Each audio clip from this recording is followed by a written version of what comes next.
On va tenter de mieux comprendre l'indépendance de la Norvège, essayer de voir quelles leçons on peut tirer ici de cette expérience scandinave. Mais auparavant, j'aimerais, comme on le fait à chaque semaine, passer quelques remarques sur la situation actuelle. De semaine en semaine, depuis la nouvelle année, on se rend compte que la langue, le fait français, le fait québécois occupent de plus en plus de place dans l'actualité. Les derniers événements ont été autour de Post Canada. C'est entendu que des indépendantistes convaincus n'ont pas besoin des erreurs ou des oublis, entre guillemets, comme si on pouvait oublier le 24 juin, des oublis, entre guillemets, d'institutions fédérales pour alimenter ou nourrir nos convictions. Mais disons que pour l'ensemble de la population, c'est l'occasion de prendre conscience du traitement qui nous est réservé. Moi, j'ai reçu beaucoup de courriels de gens qui ne s'intéressaient pas à la politique auparavant et qui ont été choqués par cette attitude de Post Canada, et pour le calendrier, et pour la série de timbres. Vous savez, c'est souvent ce qui nous apparaît comme étant des petites choses qui sont à la source de réveil. Rappelez-vous l'accord du lac Meech. Nous, les indépendantistes, que le Canada anglais ne reconnaisse pas entièrement ce que nous étions, ne nous dérangeait pas beaucoup. Mais ça a entraîné un mouvement de foule qui a dépassé tout le monde. Hein? Les ruisseaux font des fleuves dans ce genre de situation. Et nous assistons actuellement à une prise de conscience. Et nous n'en sommes qu'au début, mais il y a des signes qui ne trompent pas. Ils ont fait un sondage et 80% des Québécois ont été choqués par la décision de Post Canada. C'est du monde, ça, 80%.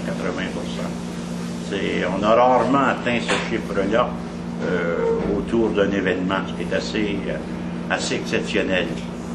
Donc, tout ça pour dire que je demeure convaincu que si la langue s'installe, s'imbrique dans la question nationale, nous risquons d'avoir de grandes surprises dans les prochains mois.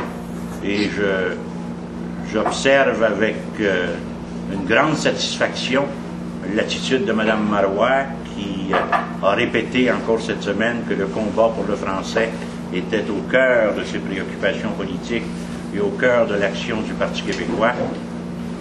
Je pense que le Parti québécois lui-même pourrait être surpris des conséquences de tout cela. Nous verrons bien, en tout cas. Nous verrons bien. Vous avez vu que la présidente de l'Office de la langue française a fait faire un serment aux membres de l'Office de ne pas dévoiler le contenu de l'enquête Termotte, ce qui est c'est Mme Boucher, c'est la fille de la mairesse Boucher de Québec. Elle était membre d'un cabinet chez les libéraux, ça arrive souvent là, dans les institutions. Elle était saisie lorsqu'elle a été interrogée à la télévision. Elle avait les yeux comme d'un tête à claque. Les yeux lui promenaient partout. Donc, je pense que dans les prochains jours, les prochaines semaines, M. Charest, qui revient d'Europe très bientôt, aura à faire face à la musique, et j'ai l'impression que des surprises nous attendent. Donc, j'espère que nos dirigeants politiques auront la sagesse et la lucidité, le courage et l'audace de maintenir ça. Donc ce soir, nous allons parler de l'indépendance de la Norvège.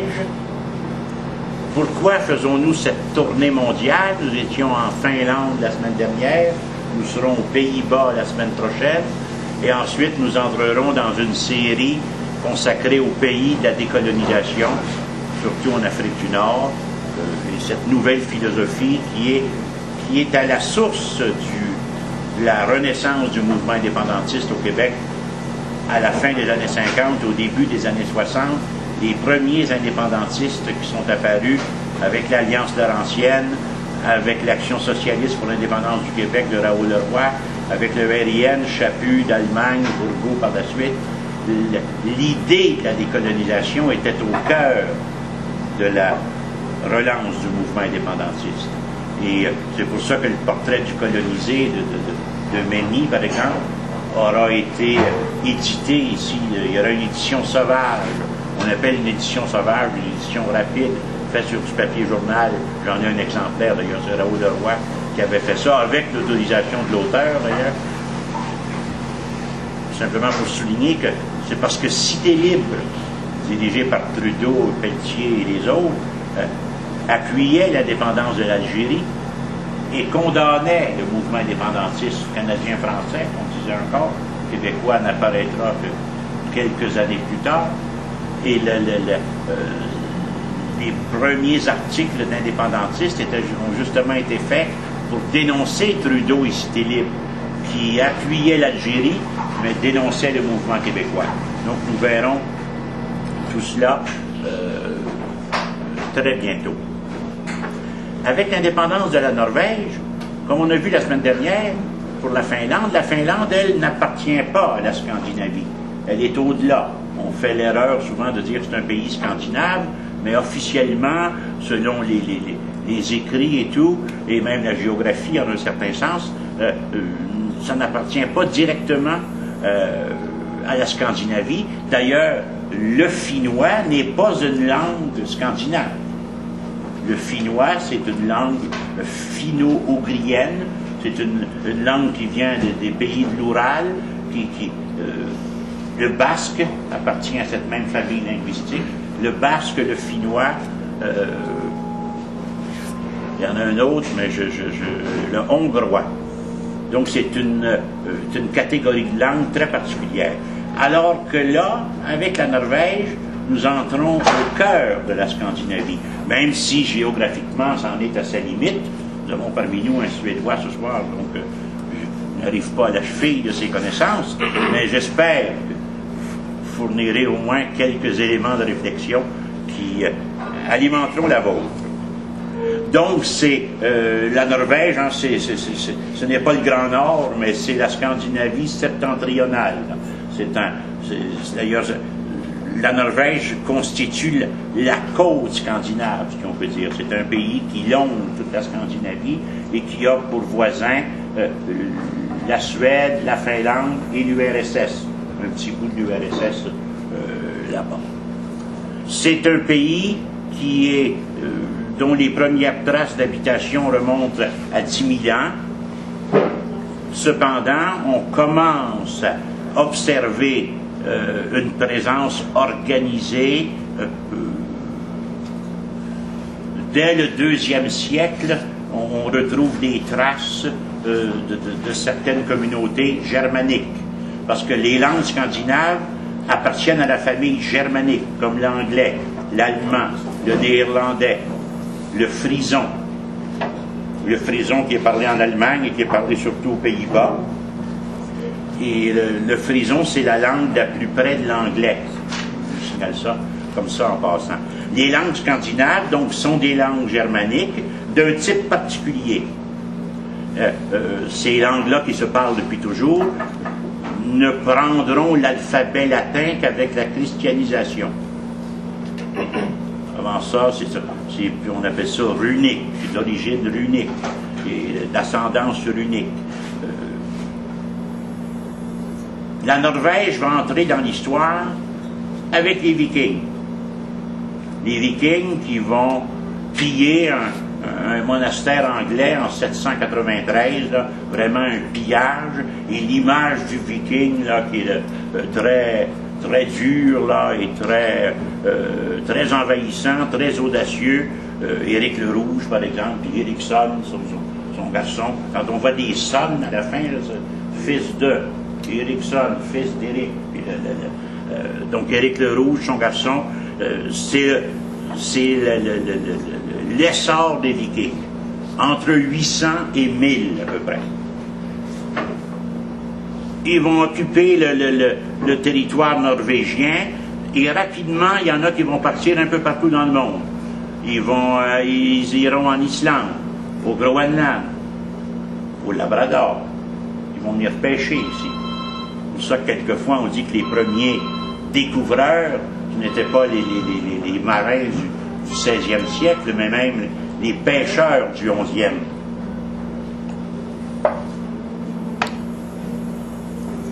Et à ce moment-là, en Norvège, c'est une multitude de petits royaumes. Ça va durer un bon bout de temps. L'unification se fera petit à petit. Mais imaginez, là, ce sont des régions très au nord, là, très septentrionales. Il y a des Lapons qui sont là. On a vu la semaine dernière ce qu'on appelle, on ne dit plus Lapons, comme on ne dit plus Esquimaux. On dit Samis. Les Esquimaux et Lapons ont une connotation péjorative. Donc, ce sont des Samis qui ont leur propre langue. Ils seront présents également en Norvège. Les pays scandinaves vont se christianiser autour du Xe siècle. Puis lorsqu'on christianise à ce moment-là, c'est toujours des rois. Hein? C'est un peu comme Clovis, j'appelle ça, moi, je faisais baptiser à la rose, excusez-moi l'anglicisme. Le roi se convertissait, puis tout le monde se convertissait. Donc eux autres, c'était la même chose avec le roi Olaf, qui va devenir Saint Olaf.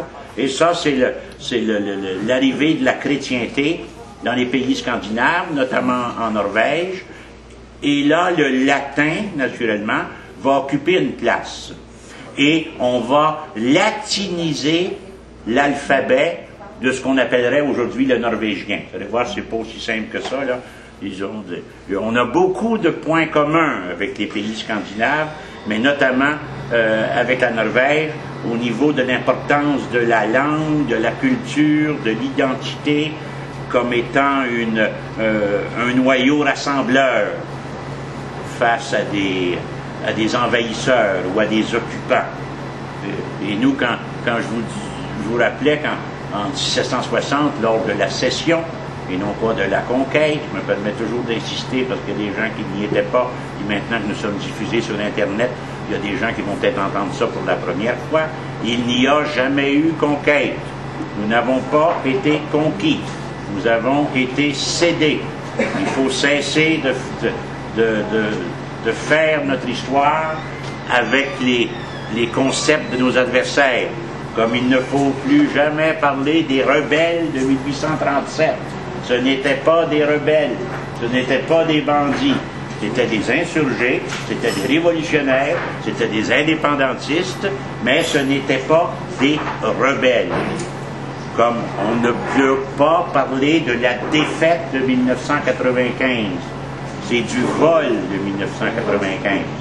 Nous n'avons pas été défaits, nous avons été volés. Léon Dion a déjà dit qu'un des grands problèmes du Québec, c'est que justement, nous construisions notre histoire avec les concepts de nos ennemis. Donc, lorsqu'en 1760-63, nous avons été cédés, ce n'est pas la conquête de la Nouvelle-France, mais la cession de la Nouvelle-France, parce qu'à cette époque-là, les rois se faisaient la guerre, puis ça se terminait quand les armées étaient fatiguées ou dévastées, ou qu'une crise économique ou qu'une grande maladie, comme en Norvège au XIVe siècle, il y aura une peste qui va éliminer la moitié de la population. Donc on ne parle pas de petites épidémies, mais de pandémies assez prononcées. Donc lorsque nous sommes cédés, la France aurait pu très bien céder d'autres territoires, donc ce n'est pas... Notre cession n'est pas basée sur une défaite militaire, c'est pour ça qu'il faut s'enlever ça de la tête, les choses fonctionnaient de cette façon-là à ce moment-là, et pendant les premières années, c'est pour ça que je fais cette digression, de 1763 jusqu'à l'indépendance américaine, les gens pensaient qu'on reviendrait à la France, parce que c'était déjà arrivé, et c'était courant à l'époque, les rois s'échangeaient des territoires comme on s'échange des vêtements. Cela va aussi arriver en Scandinavie et en Norvège. C'est-à-dire qu'en Norvège, il y aura des changements de roi à un moment ou à un autre, ou tantôt avec le Danemark, tantôt avec la Suède, et ensuite pour avoir leur propre indépendance. Donc, une langue locale se développe. Et encore aujourd'hui, d'ailleurs, c'est un pays bilingue. Mais ce n'est pas un pays bilingue avec deux langues. On parle de deux variantes. Une langue de la... Je vais le dire en français, ce serait plus simple. Une langue de la ville, puis une langue de la campagne. Et ces deux langues-là, qui ont été construites au 19e siècle, à la même époque des patriotes. Vous savez, quand on dit que le 19e siècle aura été le siècle des nationalités, on pense toujours, bien sûr, nous on pense aux patriotes, on pense à la Pologne, on pense à la réunification de l'Allemagne, la réunification de l'Italie. Également, il y a un réveil des peuples qui se fait au 19e siècle et les Norvégiens seront partie prenante de ce courant-là. En ce sens qu'au 19e siècle, il y a deux intellectuels qui vont construire chacun une langue. Deux Norvégiens, par exemple, on parle, je me trompe même lorsque je dis deux langues, il faudrait dire deux variantes de la même langue, une langue de la ville et une langue de la campagne. La langue de la ville est parlée par 80% de la population, la langue de la campagne est parlée par 17% de la population. Les autres langues, c'est du finnois, du sami et des tziganes aussi un peu. Donc, il y a une présence de deux variantes de la même langue. Mais ce sont des auteurs, des intellectuels qui, au 19e siècle, vont articuler chacun leur langue, et il y aura un grand débat là-dessus. Mais ce qui est important de souligner, c'est que le 19e siècle sera là aussi, en même temps que nos patriotes, dans les années 1830, alors que les patriotes ici s'organisaient pour réclamer l'indépendance, il y avait un mouvement national organisé avec les différentes instances, différents courants, ils n'étaient pas tous d'accord, mais il y avait une prise de conscience nationale. Le 19e siècle, c'est universel, tout au moins en Occident, c'est le siècle dit du réveil des nationalités. Mais avant d'en arriver là, donc le territoire là-bas se christianise, l'époque des Vikings est terminée, et là, le territoire de la Norvège actuelle va passer sous la domination danoise pendant 4 siècles. À tel point que la langue danoise va devenir la langue en Norvège. Pas en Norvégie, mais en Norvège. Donc, c'est comme l'anglais à peu près ici. C'est la langue de l'occupant, c'est la langue du monarque. Parce qu'à ce moment-là, les familles royales, il faut voir la Suède, le Danemark, la Norvège, les familles royales, c'est quasiment tout le même monde, là. Puis à un moment donné, quand il y en a un qui meurt sans enfant, ça passe à l'autre, après ça revient.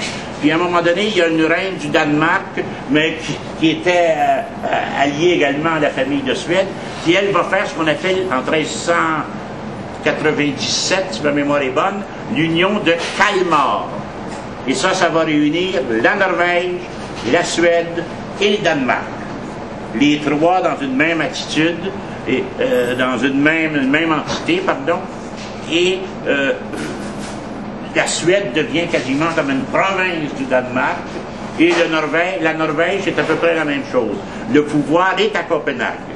Et là, dépendant des rois qui vont se succéder, on accordera plus ou moins d'autonomie, ce soir nous parlons de la Norvège, à la Norvège.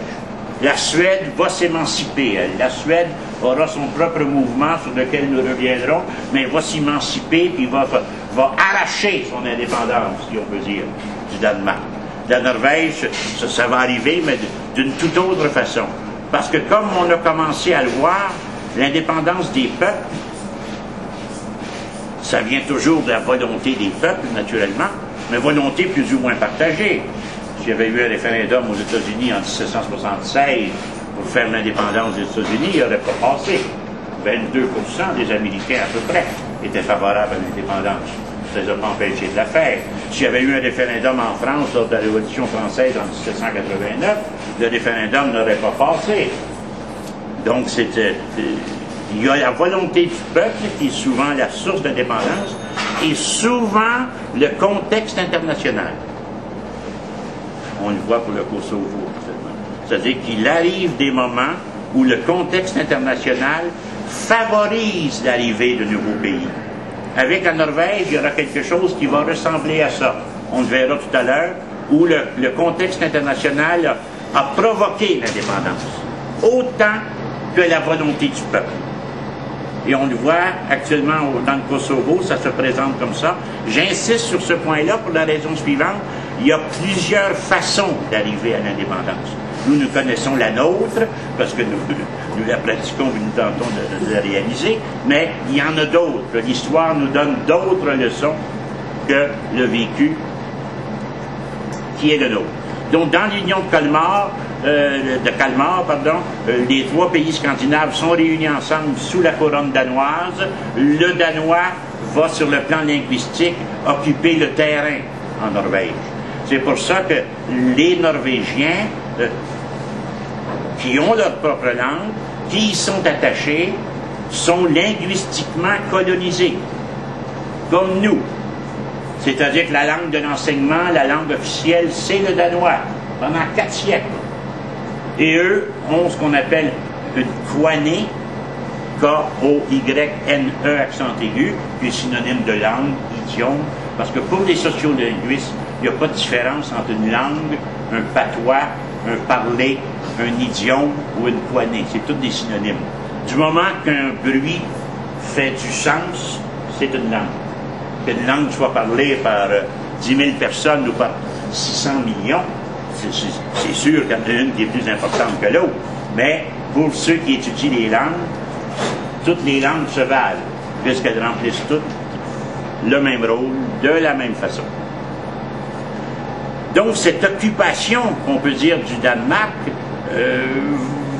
et c'est long, 4 siècles. Vous savez, nous, on parle de 250 ans. On trouve ça long, là. La Norvège obtiendra son indépendance en 1905.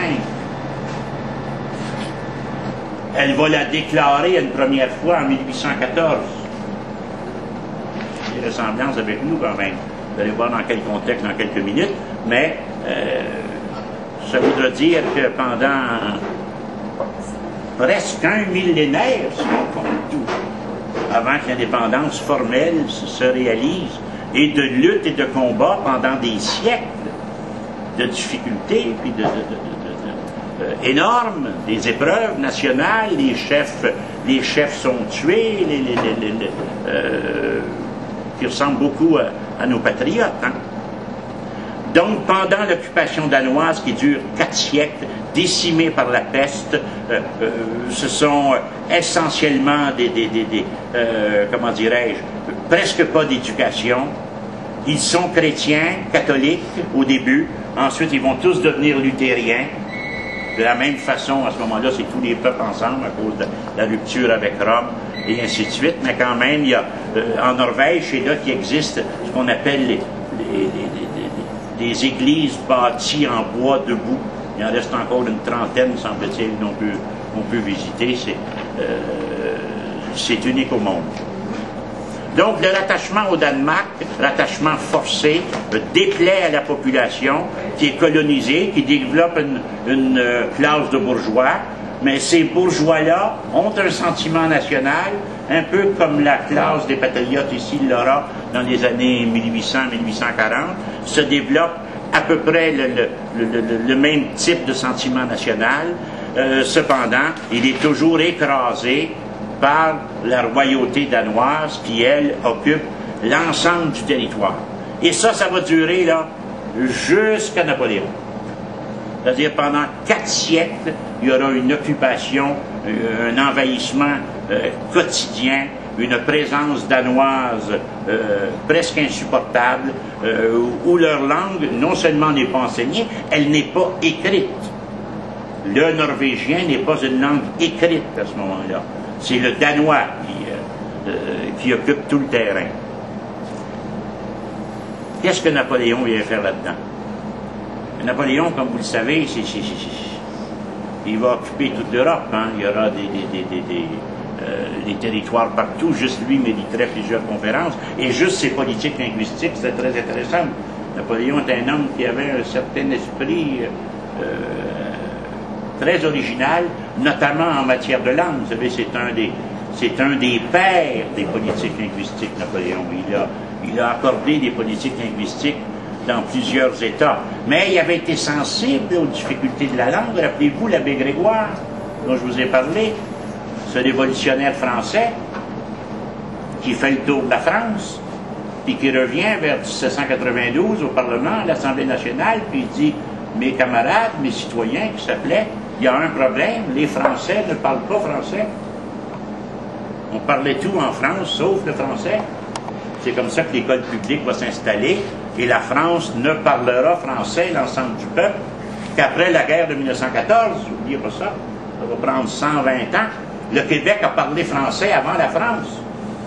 Très peu de gens qui savent ça. Nos ancêtres, les premiers qui sont venus, avaient ce qu'on appelle les patois des différentes provinces, mais ne connaissaient pas le français. Les filles du roi connaissaient le français, le clergé connaissait le français, les nobles connaissaient le français, les militaires connaissaient le français, mais le peuple ne connaissait pas le français. Le peuple de France ne parlait pas français. Je vous le répète, le peuple de France ne parlera français qu'en 1914, une fois que comment on appelle ça, le service militaire sera imposé obligatoire à tout le monde. Là, on va franciser les gens. Et même, moi j'ai étudié en France dans les années 70, quand on sortait de Paris, les gens parlaient encore le patois, et je demeure convaincu que c'est la télévision et le cinéma uniquement qui vont réussir à procéder à l'unification linguistique de la France. Donc, ce n'était pas particulier à la France. C'était pareil en Italie. L'italien, c'est pas de l'italien. L'italien, c'est du toscan. L'espagnol, c'est pas de l'espagnol. L'espagnol, c'est du castillan. L'allemand, ce n'est pas de l'allemand, c'est du prussien. Il y a toujours une langue d'une province, d'une région, d'un canton qui s'impose plus que les autres, et c'est celle-là qui devient la langue nationale. Donc Napoléon, malgré toutes ses victoires, va rencontrer une défaite, naturellement, à Waterloo. Vous êtes allé en Belgique, là, ils sont bien fiers de nous montrer ça, là, avec le gros lion anglais au-dessus de la colline, là, qui devant le champ de bataille. Et la fin de l'ère napoléonienne va se sceller au Congrès de Vienne en 1815. 1814-1815. Et à ce moment-là, à cause des circonstances, à cause des alliances entre le Danemark puis la Suède de notre côté puis Napoléon de l'autre, on va donner la Norvège à la Suède. La Norvège va devenir une possession suédoise, une province suédoise, un royaume suédois. Puis en 1814, les parlementaires norvégiens se réunissent et déclarent leur indépendance dans un endroit qui s'appelle, excuserez ma prononciation, Esdol, E-I-S-D-O-L-L. Il va dire Esdol, j'imagine. Puis là, ils se donnent une constitution dans laquelle ils déclarent le norvégien langue nationale, langue officielle. Quand, à cette époque-là, et c'est vrai aussi pour la loi 101, quand une loi décrète une langue officielle, c'est parce qu'il y a un problème linguistique. Sinon, on n'a pas besoin de faire de loi. Les Américains commencent à voter des lois dans chacun des États parce qu'ils commencent à avoir des problèmes. Quand il n'y a pas de problème, il n'y a pas besoin de loi. Stockholm n'acceptera pas cette déclaration d'indépendance et là va s'engager un espèce de combat entre Oslo et Stockholm, un combat idéologique, un combat économique, parce que la Norvège va se développer économiquement, il y a énormément de ressources naturelles là-bas, et la prise de conscience nationale va s'accentuer de plus en plus. Il y aura un épanouissement culturel très, très, très fort, suivant cette déclaration d'indépendance avec l'ère du temps du 19e siècle, et là va se développer les deux langues norvégiennes dont je vous ai parlé, qui vont se combattre, mais qui avaient un point en commun, qui était de chasser le suédois, et surtout le danois, qui lui avait des traces culturelles, géographiques, architecturales, économiques très fortes. Mais en 1814, cette déclaration d'indépendance de la Norvège n'est pas reconnue par la Suède, bien sûr. Il y aura donc de grandes discussions. Vous savez, les pays du Nord sont forts sur les grandes discussions. En Hollande, on verra la semaine prochaine. Quand il y a une élection en Hollande, le gouvernement n'entre pas en place avant 4, 5, 6 mois suivant l'élection. Parce qu'il n'y a jamais de majorité, c'est une espèce de proportionnel intégral, et les partis doivent négocier ensemble pour former une majorité. Puis ces discussions-là durent 5, 6 mois. Moi, j'ai vécu 10 ans en Hollande. Puis c'est toujours comme ça. C'est-à-dire, une élection est suivie de longs palabres, puis à un moment donné, ils s'entendent sur un programme commun, puis là, ils forment un nouveau gouvernement.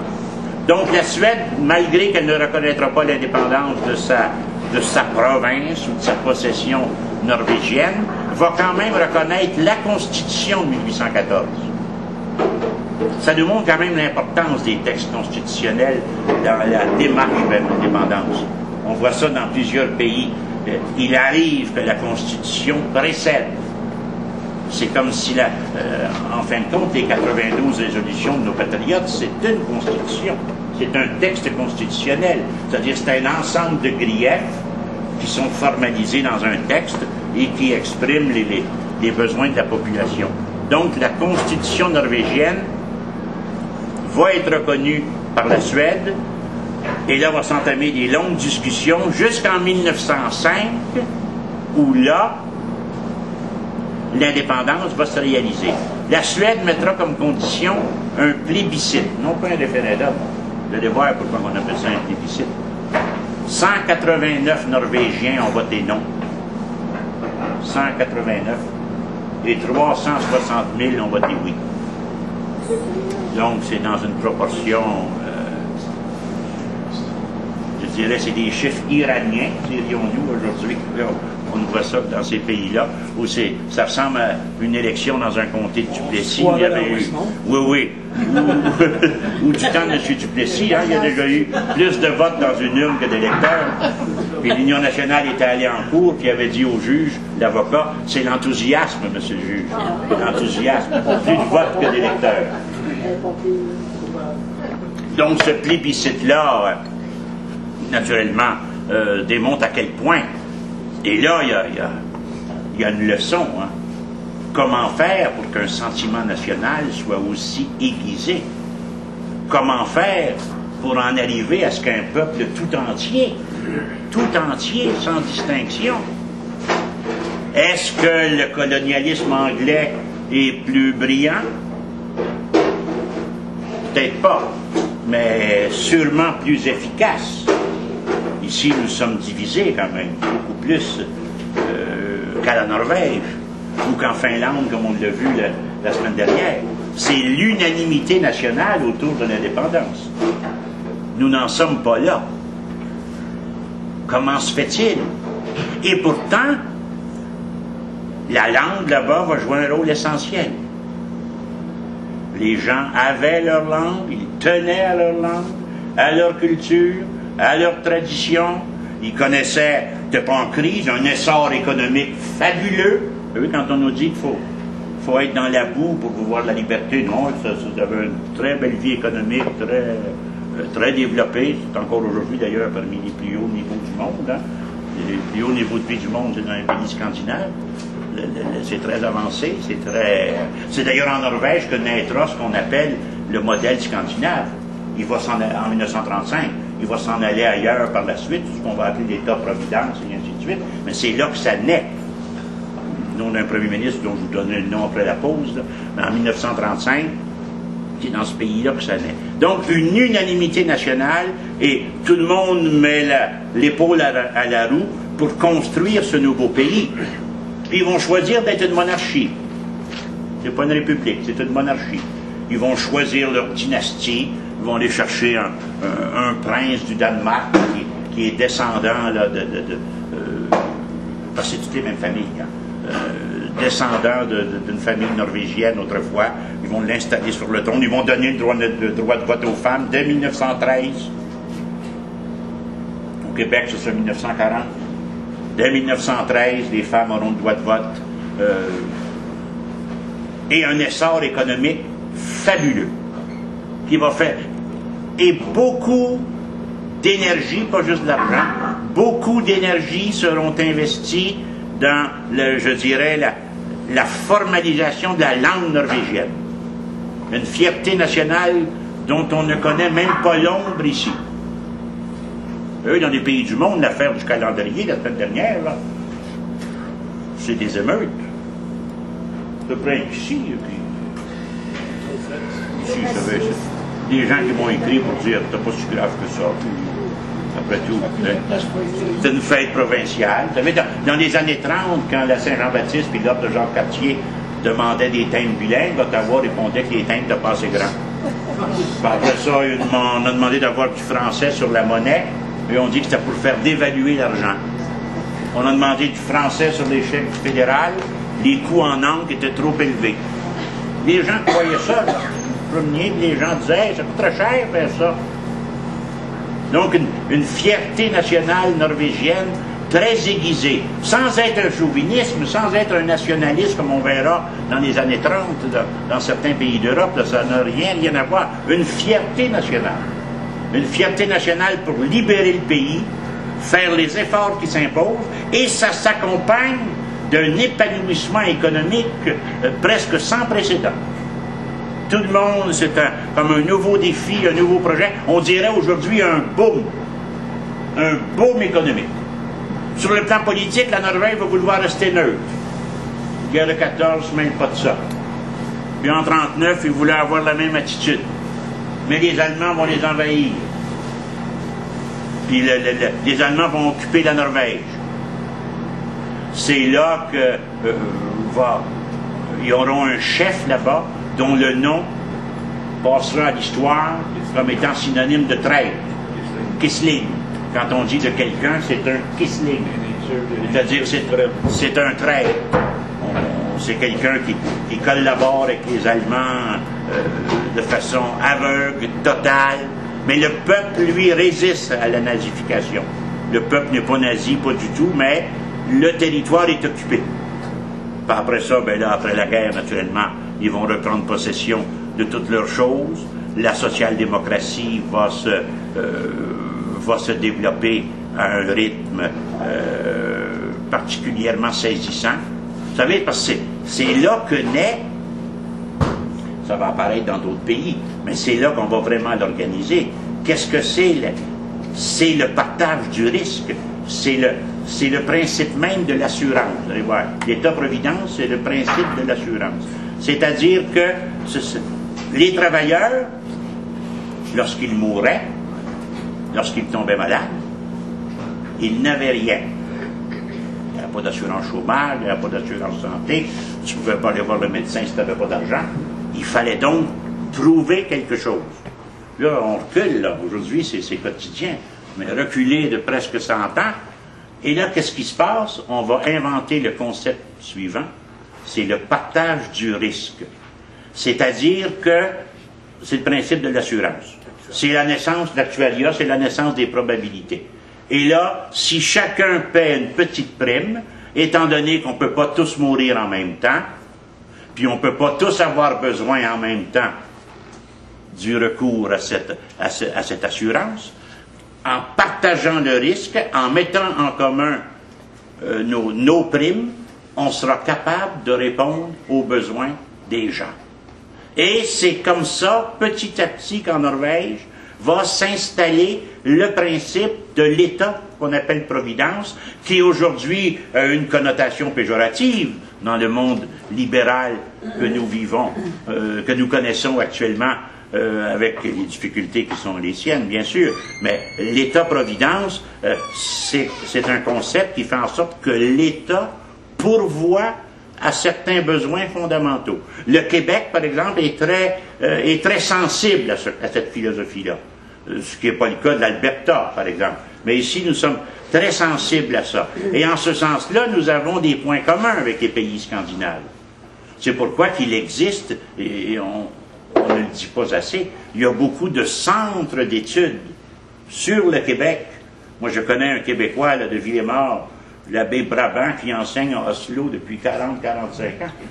Il y a des échanges qui se font et des intérêts communs des peuples nordiques. Nous sommes également un peuple nordique.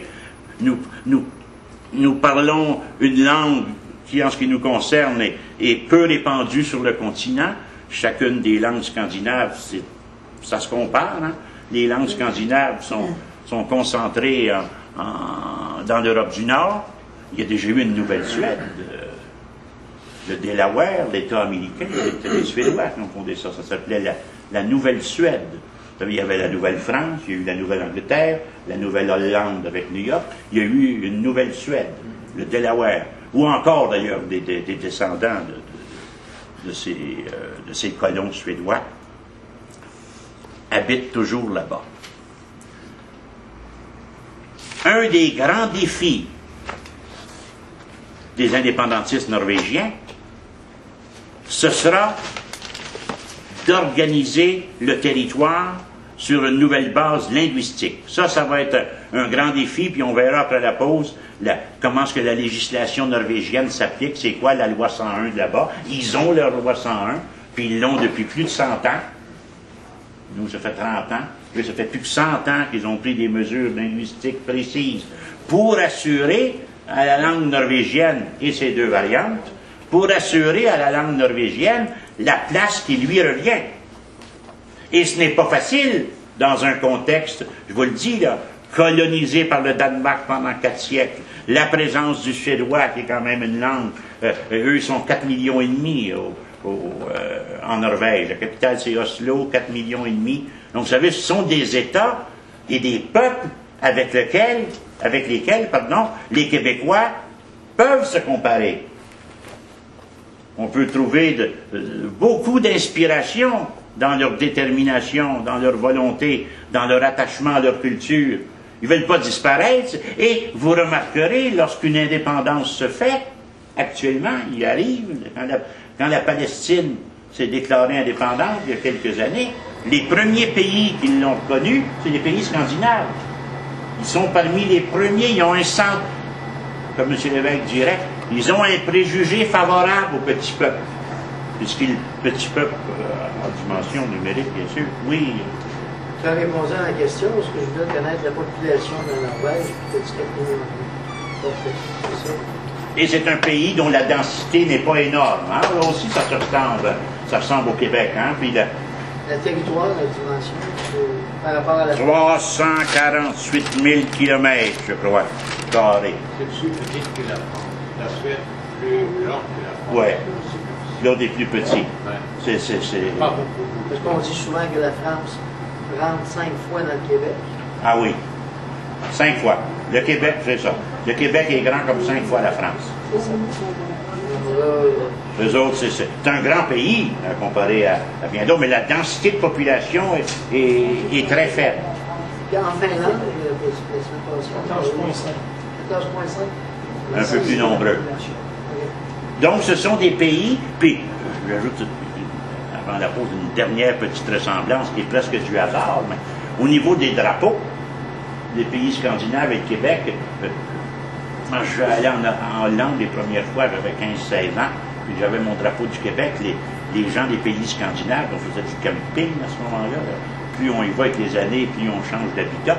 Mais en tout cas, au début, j'ai commencé par faire du camping. Et lorsque je mettais le drapeau du Québec après ma tante, les pays scandinaves s'approchaient parce que c'est un drapeau qui ressemble au leur. Hein? C'est une croix avec des fonds de couleurs. La Norvège, c'est rouge, l'autre, c'est jaune et bleu. Donc, il y a blanc et bleu. Il y a donc une certaine similitude. Mais je dirais que la ressemblance la plus forte est au niveau de l'attachement à la langue et à la culture. Si nous pouvions nous inspirer de cet attachement-là pour nourrir nos idées nationales, parce qu'à ce niveau-là, ils ont des leçons à nous donner. On est loin de ça. Nous, pour l'indépendance, on devait être 80-90% en faveur de ça. Au Québec français, tout au moins. Nous sommes près de 70, n'oubliez pas ça, ce qui est quand même pas si pire, là. J'étire en disant 70, c'est des sondages les plus élevés.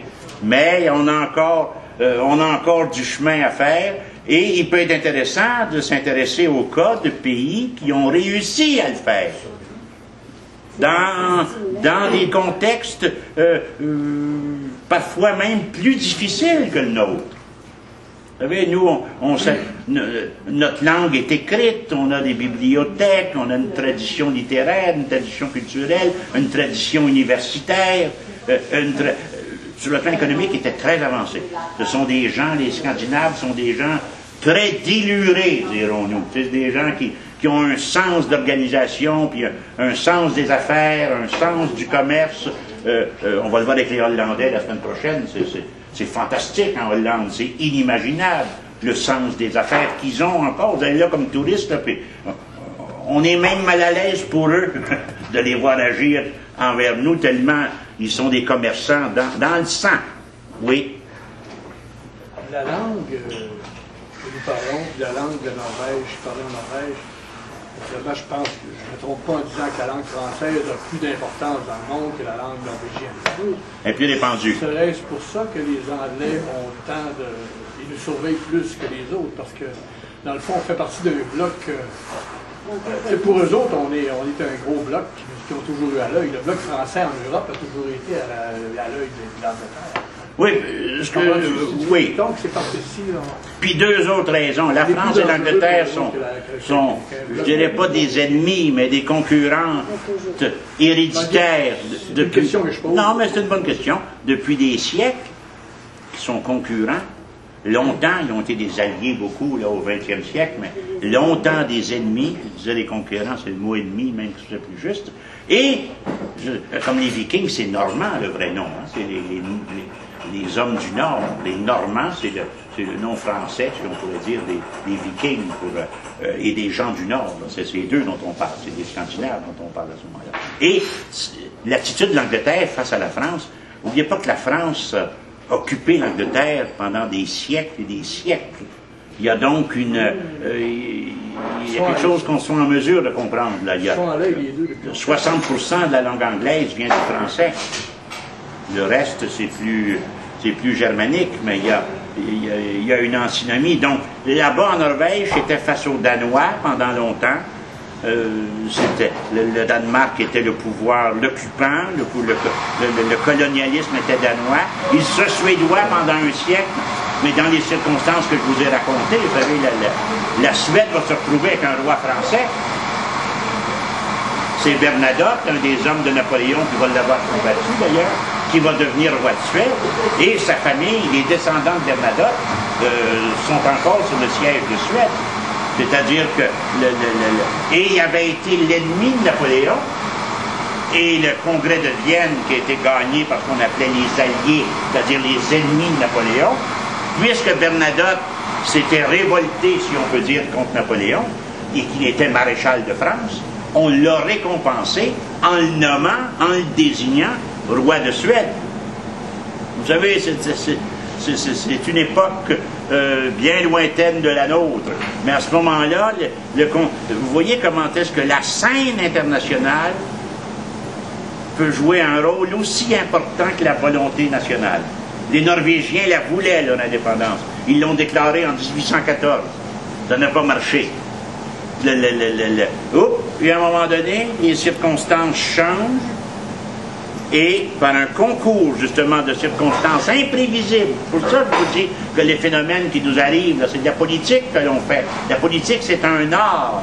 Donc, si nos chefs peuvent, comment dirais-je, exploiter, dans le bon sens du terme, les circonstances qui sont les nôtres actuellement, moi, je vous dis que tous les ingrédients sont réunis pour qu'une relance du mouvement politique et de l'action politique puisse partir sur une nouvelle base. Et en ce sens-là, les leçons des pays scandinaves, et notamment de la Norvège, isolés sur un continent, dans des conditions climatiques peu favorables à toutes sortes de choses, n'a pas empêché cette volonté nationale non seulement de s'affirmer, de réussir, mais de progresser, j'insiste. L'indépendance de la Norvège a été suivie d'un boom économique extraordinaire.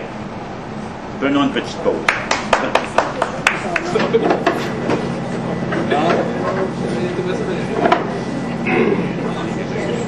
Ah oui?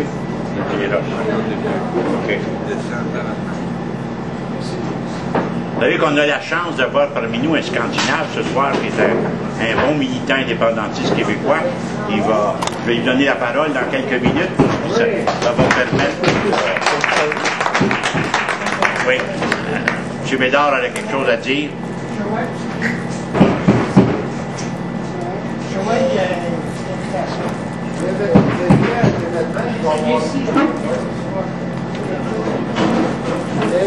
Par rapport de l'événement qui va avoir lieu mercredi, une conférence sur la police secrète au Québec de la période 1962 à 1971. C'est une conférence présentée par Benoît Perron.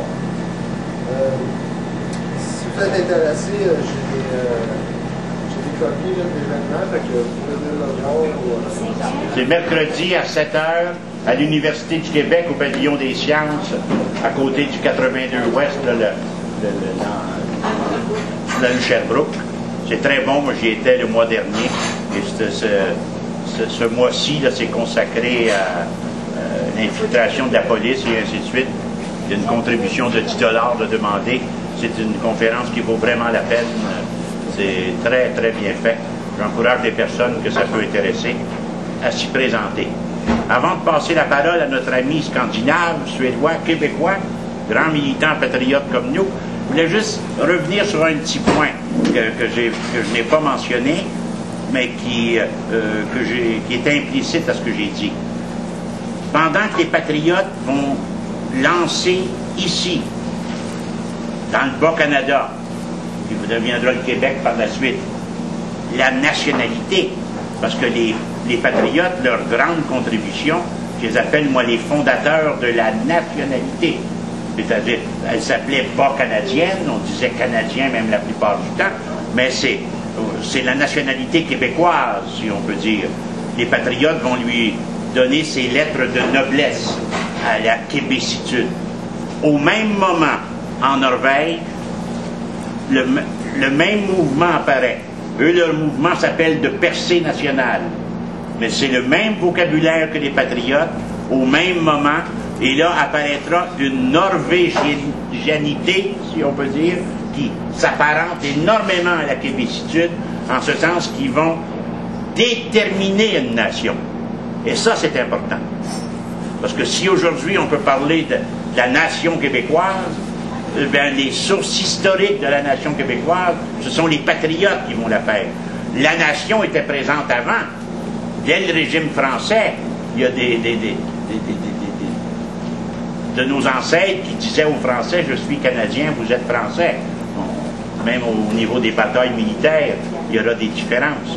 Mais le sentiment national prendra une force politique, juridique, avec les patriotes. En même temps, en Norvège, le même mouvement va s'avancer, c'est-à-dire une prise de conscience nationale, un développement du sentiment national. Et ce qu'il y a d'intéressant, c'est que la période est la même. Il y a des périodes de l'histoire où des courants sont plus favorisés. Et à ce moment-là, c'était ça. Le 19e siècle, ça a été ça. Et dans le temps de la décolonisation, ce qu'on va voir dans quelques jours, ça va réapparaître aussi. Les Québécois vont s'inscrire dans ce mouvement-là. Les indépendantistes de 1960 s'inspiraient de l'indépendantisme de l'Algérie, de la Tunisie, du Maroc. Ils vont prendre beaucoup des attitudes. Je terminerai en disant, le Québec aux Québécois, c'est pas nous qui avons inventé ça. Les Algériens disaient l'Algérie aux Algériens. C'était le thème de rassemblement du mouvement algérien. Maintenant, j'inviterai notre ami scandinave à bien vouloir nous faire part de se présenter. Vous êtes monsieur? Mon nom c'est Johan Nackmansson. J'aimerais seulement te dire que je suis étonné que tu as pu donner une histoire tellement courte en expliquant la Norvège pendant des centaines d'années tellement correcte. Et j'aimerais seulement ajouter une petite chose. Que par exemple, moi, on parle des langues scandinaves, mais quand nous parlons, moi comme Suédois, je parle toujours de pays nordiques, puisque c'est inclusif, puisque, disons, la Finlande a fait partie de la Suède beaucoup plus longtemps que la Norvège.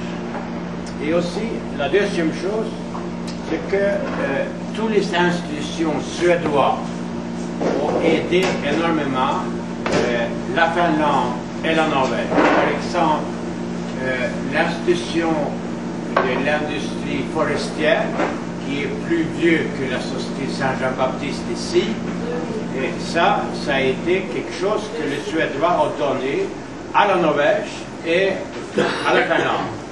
Alors, ça veut dire que la culture suédoise a pu continuer à aider la Norvège. Après, il y a une autre chose, c'est que quand on parle de la vote, n'est-ce pas, de 189 personnes, les 300 000 qui ont voté, tout le monde n'avait pas le droit de voter. C'était seulement les propriétaires qui avaient le droit de voter. C'est pour ça que le chiffre était très, très restreint. Peut-être, toi, tu vas parler plus tard de la raison pourquoi la Norvège voulait quitter la Suède. Mais pour moi, c'était la langue, c'était les drapeaux, puisque les Norvégiens ont utilisé les drapeaux, puisqu'ils voulaient avoir une représentation sur tous les bateaux dans tous les pays au monde. Ça veut dire qu'ils ont utilisé les drapeaux, ils voulaient avoir les drapeaux sur leurs bateaux, et ça veut dire ça donnait la représentation à l'étranger. Et concernant le gouvernement et le roi de Stockholm et Oslo, la Norvège avait un gouvernement qui prenait toutes les décisions. Et quand on avait maintenant la question s'il voulait se séparer de nous, le roi suédois voulait faire la guerre, mais les gens nobles et les gens avec les poignons à Stockholm, qui faisaient beaucoup de voyages entre la Norvège et la Suède, beaucoup étaient mariés avec les femmes norvégiennes, que même s'ils ne sont pas aussi belles que les Suédois, sont pas mal. Alors ça veut dire qu'on avait un genre de contexte entre le pays et ceux qui habitaient à Stockholm et à Oslo. Mais celui qui a été après moi, peut-être les personnes les plus importantes, c'était les héros nationaux de la Norvège, Fridtjof Nansen. Fridtjof Nansen, qui faisait l'exploration dans le nord. Et on lui a demandé de lui s'impliquer. Il a fait une petite écriture que même les Norvégiens ne connaissent pas, mais moi je l'ai à la maison. Et il a fait cette écriture-là. Il était à Londres et ça a été publié à Londres pour que l'information vienne de Londres à Oslo. Et là, ils disent la raison pourquoi la Norvège doit quitter la Suède, et ils reçoivent à Londres l'aide de la banquier Hambro, qui devient, après 1904, il devient le banquier de la Norvège pendant au moins 50-60 ans. Il faisait toutes les émissions de la Norvège. Mais Fridtjof Nansen, c'était une personne qui n'était pas mêlée dans la politique et qui a eu l'idée brillante d'aller à Londres à publier son livre, et comme ça l'information vient de là-bas, et c'est un choc pour les Norvégiens de voir. Ah, merci. D'ailleurs, ça arrive souvent, quand on sait se servir des communications. Moi, j'ai déjà envoyé une lettre dans le Figaro. Ça s'appelait « J'avais 15 ans et j'étais là », lors du Vive le Québec libre. Ça a apparu dans le Figaro à Paris. C'est l'année où les télécopieurs ont été inventés. À ce moment-là, j'étais au mouvement souverainiste du Québec. On a reçu 600 télécopies de France. Puis avec le décalage horaire, là, toute la nuit, j'avais le télécopieur dans ma chambre, puis ça n'arrêtait pas. Mais ça a été repris par les médias ici. Un peu ce que vient de nous raconter monsieur, comme une espèce de rebondissement, un boomerang. Oui, Robert. La question, ça peut être monsieur, parce que c'est plus son histoire. Les grands noms de la musique, de la littérature du XXe siècle ont influencé ce mouvement-là y a-t-il des noms? Oui, naturellement, Grieg, etc. Ça veut dire que les Norvégiens étaient très fiers de la culture. Mais il faut bien aussi dire qu'en général, ils connaissent la culture, l'histoire bien mieux que les Québécois et Québécoises ici. Ça m'a beaucoup choqué quand je venais ici il y a 33 ans, que les Québécois ne connaissent pas l'histoire.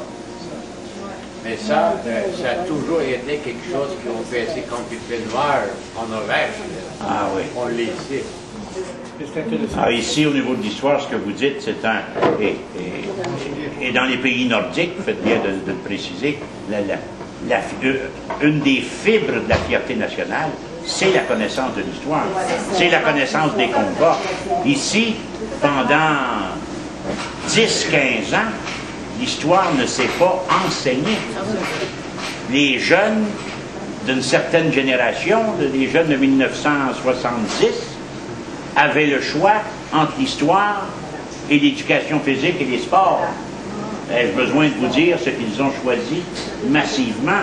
L'histoire ne reviendra qu'avec la prise du Parti québécois, avec Jacques-Yvan Morin, qui était ministre de l'Éducation, qui a ramené l'enseignement de l'histoire. L'histoire a été retirée des écoles ici pendant toute une génération, et même la connaissance de notre histoire, c'est tout à fait déplorable. Moi, là, tous les ans, quand arrive la fête des Patriotes, je fais des lignes ouvertes à la radio et ainsi de suite. Très peu de gens savent c'est qui les Patriotes. Nous, on le sait parce qu'on est là-dedans. D'ailleurs, j'en profite pour le dire, il n'y a pas un mouvement politique sérieux au monde qui n'a pu réussir sans avoir de la formation pour ses membres, pour ses militants. Quels que soient les partis politiques de gauche, de droite, dans le monde entier. Nous, c'est un manque. Il y a énormément de conférences qui se donnent, et tant mieux, nous c'est tout petit, nous, mais il y en a beaucoup. Cependant, ça devrait être une priorité. Quand on est un militant politique, un de ses premiers devoirs, c'est de se former à la politique. Qu'est-ce que la politique? Qu'est-ce que l'histoire? Quels ont été les combats? Quand les gens, on s'imagine que l'idée de l'indépendance, c'est René Lévesque qui a inventé ça. Je vous le dis, dès 1780, il y a des indépendantistes ici qui articulent, qui commencent. Donc, là aussi, on doit s'inspirer grandement des pays nordiques. La fierté, c'est d'abord et avant tout une meilleure connaissance de l'histoire. Et ici, c'est un échec lamentable. Vous voulez dire quelque chose? Oui, puisque quand vous parlez de ça, n'est-ce pas, j'étais président du Parti québécois Saint-Henri-Satan pendant quelques années. Et si j'écrivais à la Parti québécois, au Parti québécois, n'importe qui, il n'a presque jamais de réponse. Jamais. Si je téléphone, j'envoie un courriel à la Parti social-démocrate, je reçois des réponses tout de suite.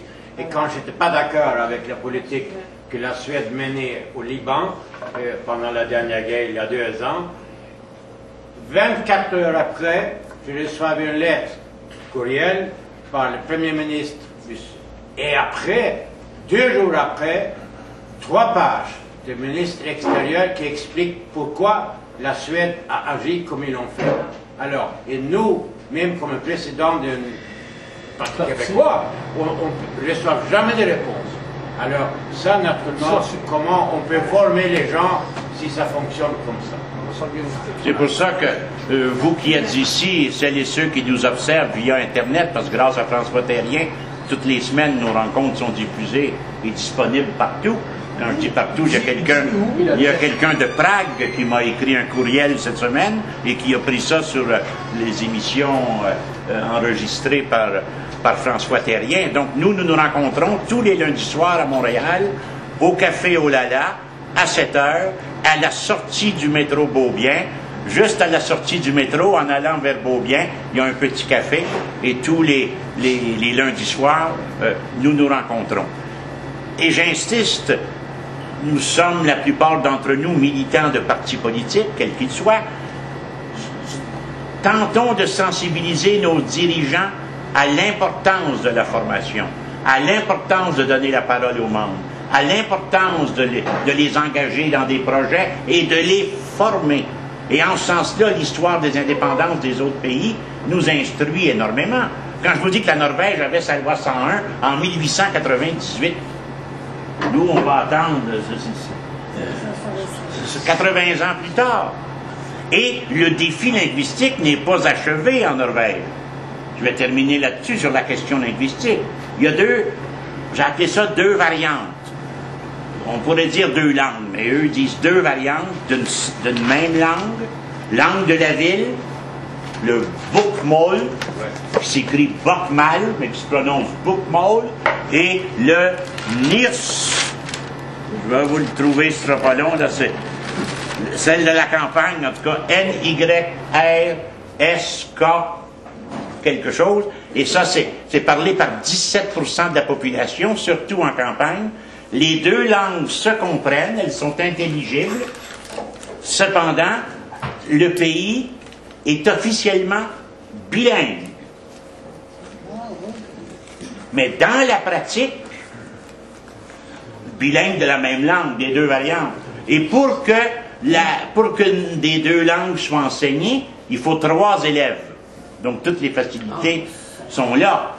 Cependant, plus les années passent, plus le Bokmål prend de la place, parce que ça veut dire la langue des livres. Booklangue, oui, c'est ça. Donc, cette langue-là, qui est mieux organisée, qui est une langue écrite, l'autre aussi était bien organisée. Cependant, il n'y a pas encore d'unification linguistique. Dans les campagnes, on parle encore la langue de la campagne, et le gouvernement norvégien passe des lois, veut maintenir cette langue-là, mais dans les faits, l'autre prend de plus en plus d'importance. Mais il y a là, vous souvenez-vous, quand le Parti québécois a voté la loi 101 en 1977, les libéraux, vous voyez Thomas Mulcair, là, qui salue la loi 101, il l'a combattu, alors qu'il était avocat à l'Office ou au Conseil de la langue française, qui ridiculisait la loi 101 systématiquement. Aujourd'hui, il s'abrite du manteau de la loi 101, comme Alfonso Galliano, qui a dit que c'était une très belle loi, puis Stéphane Dion, qui salue la loi 101, et même M. Harper. Eh bien, quand la loi 101 a été votée, tous ces gens-là disaient, ça n'a pas de bon sens, une loi 101, ça n'existe pas nulle part dans le monde. C'est sur cette déclaration-là, moi, que j'ai décidé de faire ma maîtrise en philosophie sur les lois 101 du monde. J'ai dit, s'il n'y en a pas, on va aller voir. Fait que j'ai étudié toutes les constitutions du monde, près de 200, puis là, j'ai remarqué que dans 60 pays, 60% des pays de la Terre, il y avait des lois 101. Puis là, on a la preuve avec la Norvège, 1898. Eux, c'était pour combattre le danois, puis le suédois, mais c'est surtout le danois qui avait pris beaucoup de place, pour faire en sorte que leur langue occupe le terrain. Puis ils ont réussi ce combat-là.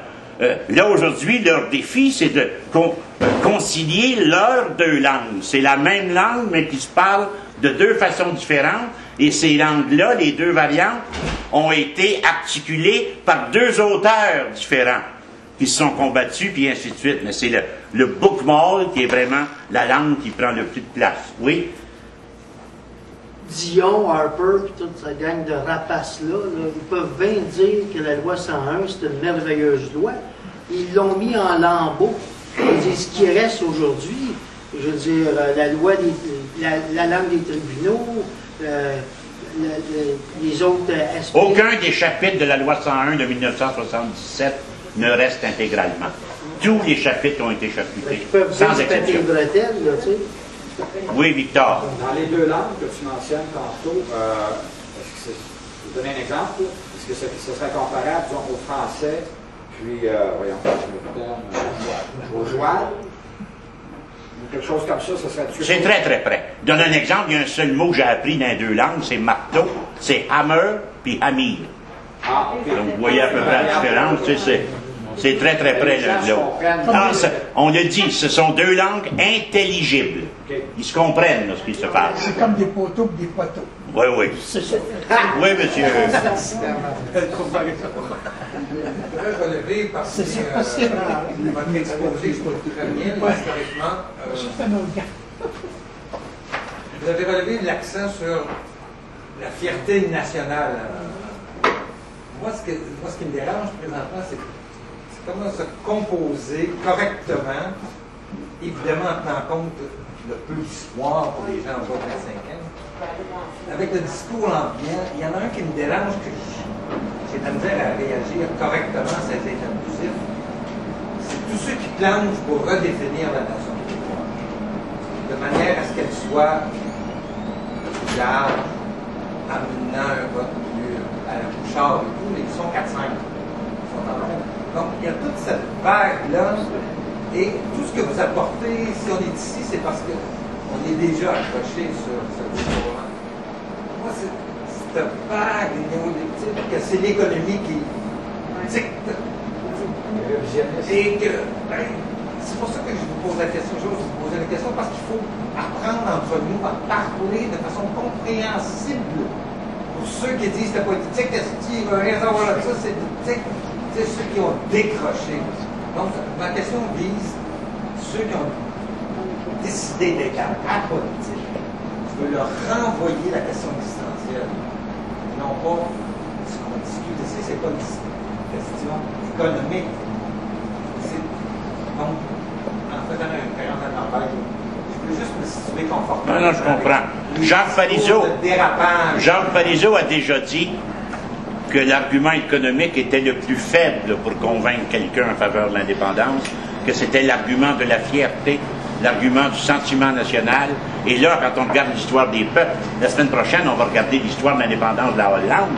Encore une fois, on va voir que ce ne sont pas des chiffres de piastres qui convainquent les peuples. On nous citait l'exemple des drapeaux.